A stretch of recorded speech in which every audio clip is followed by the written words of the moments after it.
All right, everybody. Well, thanks for being here. My name is Tony Procopio. I'm one of the founding advisors here at Think Plus, along with my business partners, Jim, Brendan, and Ed Kenny, and our significant others. We have a lot of information to share with you today. This is our call to action.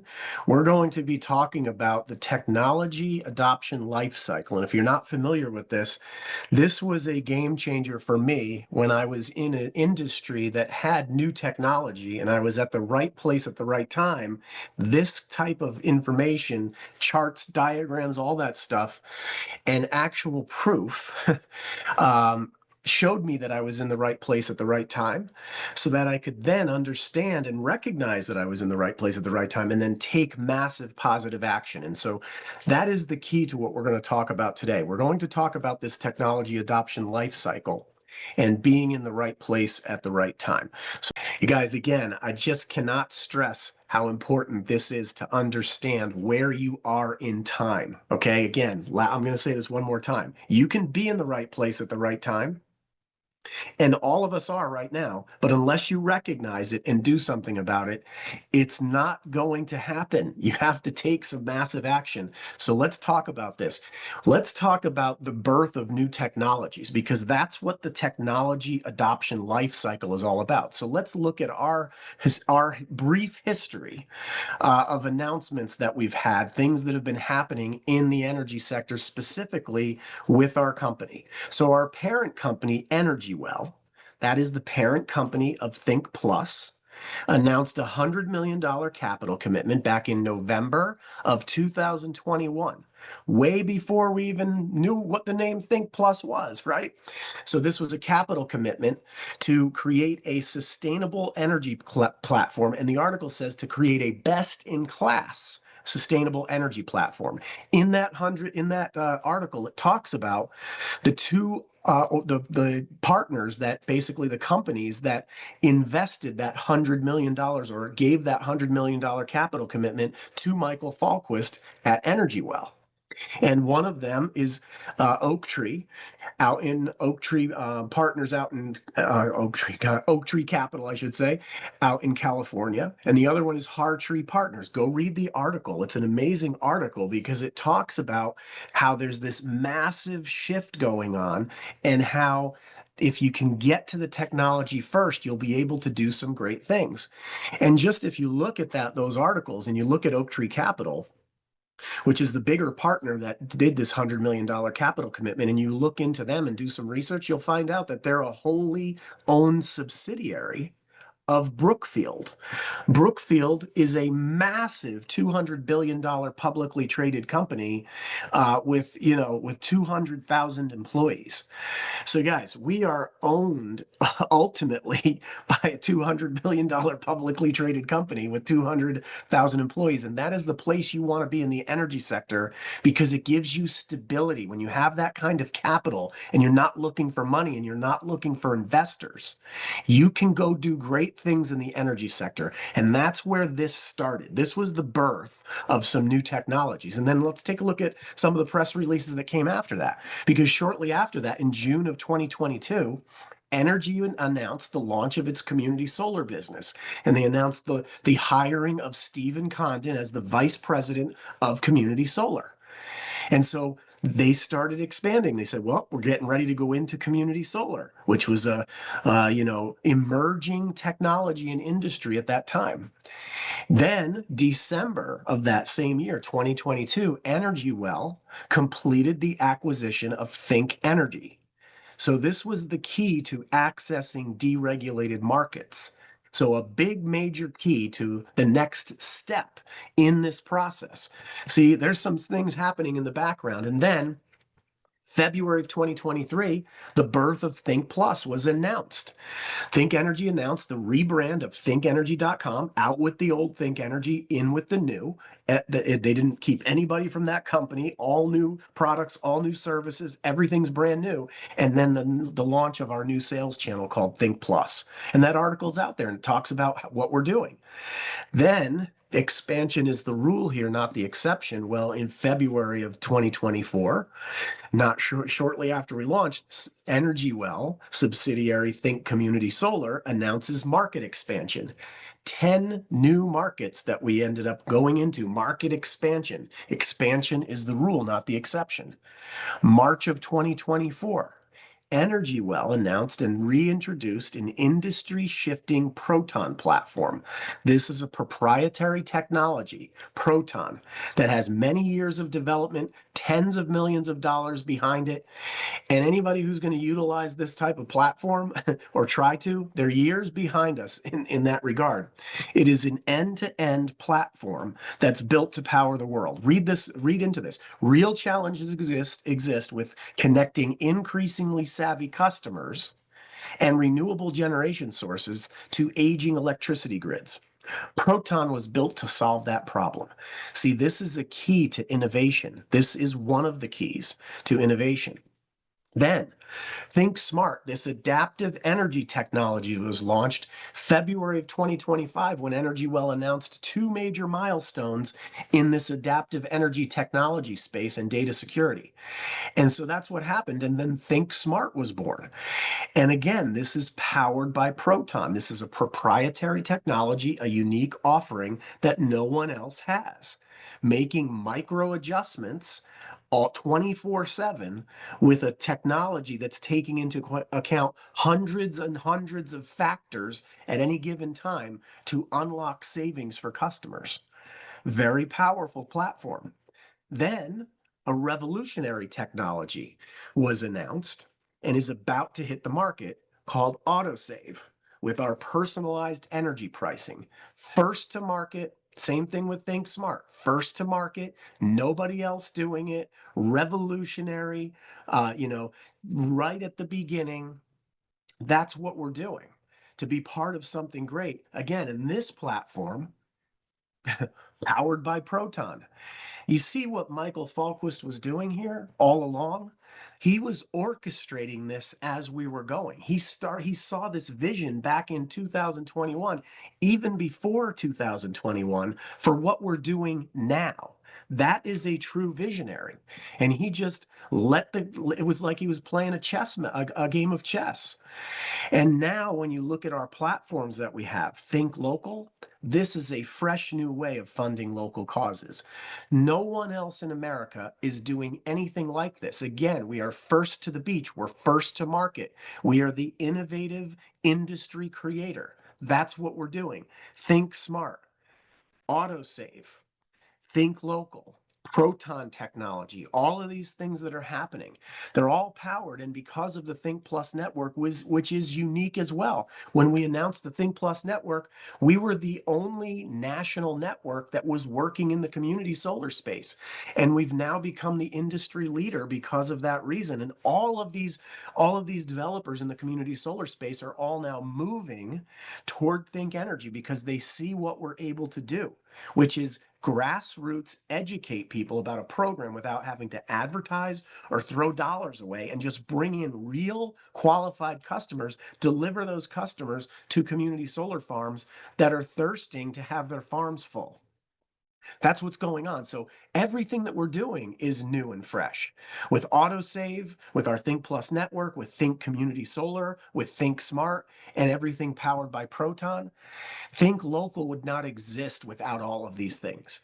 And so this is like somebody wrote a script for a play and now it's playing through. Like that's what I think of when I think of Michael Falquist and his team, Christian MacArthur and Root Buller and all the people at corporate. I just think about all of these people that wrote this script long ago and now they're seeing it play out. And we happen to be the recipients of being in the right place at the right time. We don't have to know or do any of that. We just have to recognize that here we are at the beginning. And so this is a technology adoption life cycle. If you are not familiar with this, every time a new technology comes out, it doesn't matter what market it's in, whatever it is, but a technology that's going to then continue and move forward over time. This is how people adopt new technologies. So I'm going to explain what this means. So we're going to go over to the left side of the chart. Over at the left side of the chart, this is where the innovators are. The innovators are people who are visionaries, people who see it before the masses do, people who recognize that when there's a new technology, or people who are enthusiastic about new things, or tech enthusiasts, as we call them, they see it before everyone else does. They get it. They caught wind of it. Someone educated them about it. Someone told them something that they don't know about a product or service, a technology that's coming into a market that didn't exist before. Those are the innovators, okay? These people are the innovators, the early adopters. They're even before the early adopters. 2.5% of the population fits into the innovative side, the innovator side. Now, I will tell you that every single person who joins Think Plus right now, you are in the innovator side of things. I'm going to show you exactly why and what that means. The next phase of people that adopt a technology. See, and I remember when I was working in the retail sector, and it was in the mid 1990s. I was working in the retail sector, and I remember this technology that came out that no one knew about.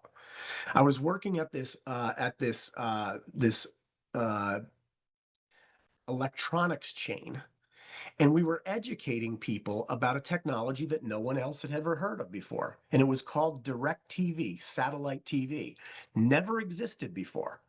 And it went through this technology adopter's life cycle from the early mid 90s all the way through now, today. It's still around today, and it's this same exact curve. And I saw it happening. I was educating people about it before they ever knew about it, just like we're doing here with Think Plus. And so the next phase of people is the early adopters. This is people who are after the innovators, okay, after the people that saw it before it really became anywhere known. But they're still in the early adoption phase. And then there's this chasm in the early adoption phase. And the chasm is kind of like when something, you're trying to jump from one side of the bridge to the other, from one side of, from one building to another. There's a gap there. You're trying to jump over the river and not fall into the river so that you can get to the other side. You want to get to that ledge on the other side. That's what's happening with the chasm. Now, there are some technologies that when they hit that chasm, they just didn't quite have enough oomph to get there, and they fell into the chasm, and the technology did not get adopted any further. Then there are other companies and technologies that they have a clear path, they see the need, it makes sense to everybody, and of course, it's going to jump that chasm. It's going to make it to the next portion of the early adopters phase. Now, the early adopters, this starts to get really good in the early adoption phase. This is when you start to see that hockey stick type growth. The early adopters make up about 13.5% of the population. So now together, we're up to about 16% of the population. Those are innovators and early adopters. Now, the next phase of people is the early majority. This makes up 34% of the people who are adopting a technology. Now, anything under this curve that we're now showing you, anything under this curve that's below that line that looks like a mountain, anything below that is the number of customers that come in during that time frame. So you can see that there's not a lot of customers that are coming in during the innovators stage. There's definitely a significant amount more that are coming in the early adopters phase, but nowhere near what the early majority is. And so all of the people who come in the innovative stage and the early adopter stage, they benefit from being early. That's why you hear people saying, you want to get in early because the people who get in early and start earlier make the most money. That is true because you can see, and this is a graphical representation of that. All of the people that are innovators in the blue and red, they've been setting the stage for massive expansion that they know is coming. That's what we're doing here at Think Plus. This is what we're teaching people. This is where we are. So the early majority, you get a lot of more customers come in during that time than any other time. But without the innovators and the early adopters, there would be no early majority. So you're reaping the rewards. And then what happens is it gets to the point where most people know about this technology and are already doing it because it's something that's good for them. So then the next phase is the late majority. you still, if you take this late majority section right here, it equals more than the innovator and the early adopters. It's still way, way more. Okay. But this is the late majority. These are people that are like, wow, I've seen this around and I've heard about it before. I saw some people being successful with it. I think I should probably jump in now. I wasn't ready before. I saw it, or I saw it and heard about it during the early, majority phase or the early adopter phase, but I just didn't get, I didn't get it. I wasn't ready. I didn't take advantage of it. There's a lot of people who hear about these technologies in the early adopter innovative stage and early majority stage, and they don't participate because it's not the right timing, or they don't get it, or they don't understand. Whatever it is, that's the late majority. They will come in later, and it's a ton of people that will. And then finally, we have the laggards. The laggards are the people that are basically sitting there saying, all right, I've been telling you guys that'll never work. There will never be such a thing as cell phones. Okay, we have home landlines at our houses. We don't need cell phones. People don't want to talk when they're out. People only want to talk on the phone when they're home. That's what people were saying when cell phones first came out.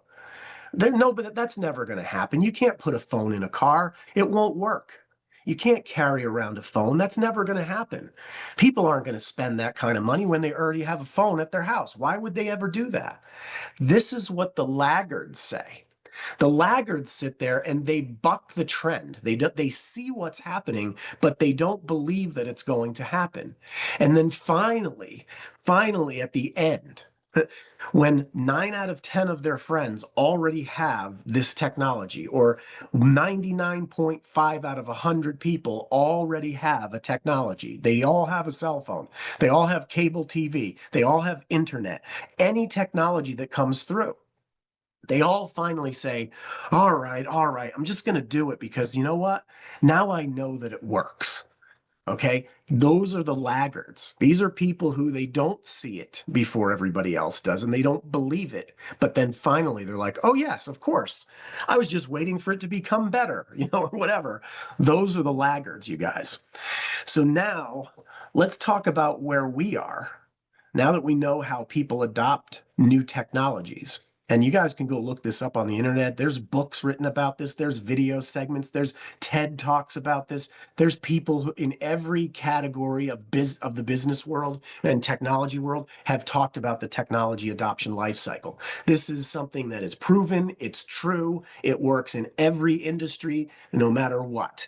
That's how it works. So 16% of the people make up the laggards. Now we've got 100% of the people here. So let's take a look at where we are with our technologies, right? So think about this. These are all of the people. We just looked at the chart with all the innovators, the early adopters, the early majority, and the late majority, and the laggards. If you look, this is where we are with Autosave. Autosave has not even launched yet, which means we are just at the beginning of something that we know is going to be amazing. How do we know that? We know that because we've seen companies do a 1% guaranteed savings after a year of being a customer, and they could charge you whatever they wanted during that time frame. No guarantee that it would be below the utility company or at or below the utility company. No guarantee it'll never go above the utility, but they did it anyway. And people gravitated toward that because it was a good thing. The problem is that you had to renew on it all the time as well. So no renewals, guaranteed to never go above the utility. That has never existed before. And no kind of guaranteed savings that we've ever seen without buying solar panels or buying or installing something has existed that can get you significant savings long term. So now we have a program that people are starving for in the energy sector called Autosave. Sign up once, never have to renew, guaranteed to never go above the utility. And when you're with Think Energy and you're moving forward, you're being serviced by Think Energy, you are going to get savings every single month, guaranteed, with no cap on that whatsoever. Just unbelievable what we have there. So that's where we are with Autosave. Now you look at Think Local. And I would put Think Local in as a technology because we are an industry creator in the Think Local side. We just started with that as well. And then you look at Think Smart. Think Smart is a proprietary technology that we already talked about.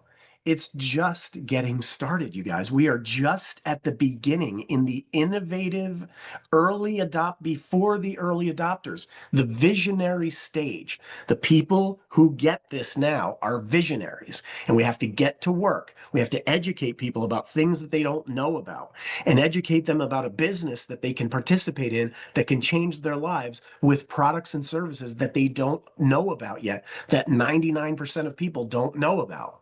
And you look at where we are with community solar. Community solar is right here, right now. It is just about to go mainstream. It's definitely they don't even have a chasm. The chasm has already been filled because of state laws that allow community solar to happen. So the industry is not going away.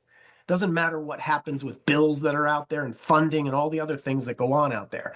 Technology and the market will figure it out. It's a state law in 26 states now. Okay, it's not going away. And then there will be more states that come on. So they've already filled the chasm for community solar. And now we're just starting to walk across and just starting to now run across the chasm with community solar. Still, at this time, most people don't know about community solar. They may have heard about it, but they don't understand it. They still don't get it. It takes education, and that's where we are. We're going to continue to educate people, and no company in America is poised. No one in America, excuse me, has an organization of savvy, skilled educators of community solar. That's why all of these companies are now coming to us in droves, and why we probably have more partnerships than anybody in the industry, and we probably have a bigger footprint than anybody else in the industry. It's because of the fact that we have a sales force of 15,000 people, right, that can go out there and tell people about something and educate the public about it. Because in this case, for a lot of technologies, some of these technologies, no matter how good they are, how new they are, postcards don't work. Direct mail doesn't work. Educating people on the internet doesn't work. But when somebody you trust comes to you and says, hey, this actually works, you go, oh, yeah, I saw that in a magazine. I read about it on the internet. I got something sent to me in the mail. I just threw it away. I've seen it a few times. I just haven't taken advantage. That's what's going on with community solar. Now, when you look at the non-innovative electricity companies that are out there let's just take the third-party supply sector, the retail energy sector, unless you are doing something like we're doing with Autosave or Think Smart, or bridging it with community solar, unless you're doing something that's proprietary, you're in this non-innovative electricity rate category where you just have a rate that people have to sign up for. It could be above the utility, it could be below the utility. You have to renew on it, and you worry about what happens then. People have tried that. They've been there and done that. And those are the companies that are in the non-innovative electricity rate category. And why we are not. We started here because we knew we could bring in a lot of customers, because even when you're at this stage, you're still bringing in a decent amount of customers. But all of a sudden, Michael Falquist said, we're not only going to be doing third-party electricity supply, we're going to create a new category called Autosave, and bring something that no one has ever brought to market, first to market, with a Proton technology that no one else has, can't do Autosave without it, and then a Think Smart technology, again, layering that on top of the electricity market in the state of Texas right now. What an incredible thing to be able to offer this Think Smart technology. Micro adjustments 24/7. You don't even know it's happening. It's in the background just doing it for you, and you get money sent to you, a credit every single month on your utility bill just for taking part in that. Can you imagine what happens when we bring that outside of the state of Texas with our autosave markets, and you take Think Smart and Autosave and stack them on top of each other? And then maybe even community solar as well. In some states, well, there are a lot of states like Illinois, Pennsylvania, Ohio, New Jersey. These will be triple threat states. They'll eventually have all three of these services. I predict that, in my opinion, I believe that Illinois will probably be the first state that has autosave, Think Smart, and Think Community Solar. That's just my guess, but I think that that may be the case. We'll see. But that's, most indicators are indicating that. But anyway, you guys, that's where we are. This is how the technology adoption life cycle works. And this is where we are in the technology adoption life cycle. We are innovators. We are category creators. We are heading into the early adoption phase on most of our services. Think Community Solar is in the early adopter phase right now, and it is the best time to build, and you have a roadmap to have riches. Can you imagine when you bring in when you get to the early majority phase, when we're maybe 4 years from now, 3 years from now, when we're just passing the early adopter phase and heading into the early majority phase, which will last for 5, 6, 7 years, at whatever, maybe even longer? Can you imagine how many millions and millions of customers come in during the early majority? That's what happens. I've seen that happen in this industry before with a technology that was new and not as good as what we have. And that's what's going on, everybody. So it is the time to stay focused and continue to work consistently over time so that you can build during the innovator and early adopters phase and then enjoy the benefits of everything that you do when we hit the early majority and the late majority and the laggards. I mean, you think about that. Look at the line at early adopters. Look at how much green is there after we get out of the early adoption phase of the technology life cycle. So guys, I'm so excited about this. That's why I know this. I already know this. I just wanted to put this in graphic format, graphical representation, chart format for you so that you could know it. I already know this. I exist in this technology adoption life cycle, and I always have. I understand exactly where I am in any industry that I'm working